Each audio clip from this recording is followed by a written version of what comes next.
Haleluya, watu wa Mungu. Basi tunamshukuru Mungu jioni ya leo. Hebu tutafakari neno la Mungu kwa ufupi sana katika Zaburi ile ya 37 mstari wa 23 pale. Anasema hivi, hatua za mtu zaimarishwa na Bwana, naye Bwana aipenda njia yake. Sikiliza, binadamu wengi hatupendi kuanza safari ya maisha yetu na Mungu. Tunapenda kuanzisha mambo yetu kwa kukurupuka pasipo kumpa Mungu nafasi. Hiyo biashara ambayo umetamani kuifungua, hiyo kazi ambayo umetamani kuifungua, je, umemtanguliza Mungu ili katika biashara yako aitangulie? Wengi tunakurupuka kwa kufuata mawazo na kusikiliza watu.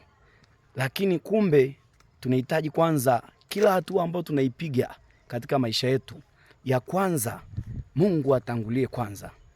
Mungu atakapoweza kutangulia kwenye maisha yako, biashara yako itafunguka, kazi yako itafunguka.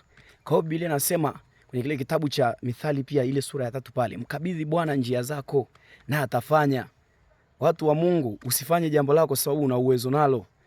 Mkabidhi Mungu nafasi, afanye, akuongoze kipi cha kufanya, kipi cha kuacha.